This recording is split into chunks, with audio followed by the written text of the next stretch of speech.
மதுரை திருநகரில் மதுபோதையில் தகராறு செய்த கணவனை கம்பியால் அடித்து கொலை செய்துள்ளார் மனைவி. ஆத்திரத்தில் செய்த சம்பவம் கொலையில் முடிந்தது எப்படி? மதுரை திருநகர் பெரியார் தெருவைச் சேர்ந்தவர்கள் பாண்டியராஜன், விஜயலட்சுமி தம்பதி. பாண்டியராஜன் பூ மற்றும் காய்கனி வியாபாரம் செய்து வந்துள்ளார். கிறிஸ்துமஸ் தினத்தில் மாலை மது அருந்துவிட்டு வீட்டிற்கு வந்த பாண்டியராஜன் வீட்டிலிருந்த மனைவி விஜயலட்சுமியுடன் வாக்குவாதம் செய்து தகராறில் ஈடுபட்டுள்ளார். ஒரு கட்டத்தில் வாக்குவாதம் முற்றி பாண்டியராஜன் மனைவியை அடித்து கீழே தள்ளியதாக கூறப்படுகிறது. இதனால் ஆத்திரமுற்ற விஜயலட்சுமி கீழே கிடந்த இரும்பு கம்பியை எடுத்து பாண்டியராஜனின் பின்னந்தலையில் பலமாக தாக்கியுள்ளார்.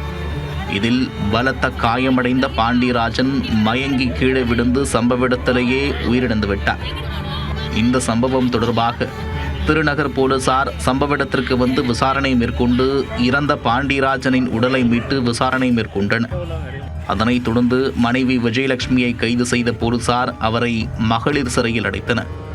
மது போதையில் ஏற்பட்ட சம்பவத்தால் கணவன் இறந்துவிட மனைவி சிறைக்கு செல்ல அவர்களின் 2 குழந்தைகளும் தற்போது பரிதவித்து வருகின்றன.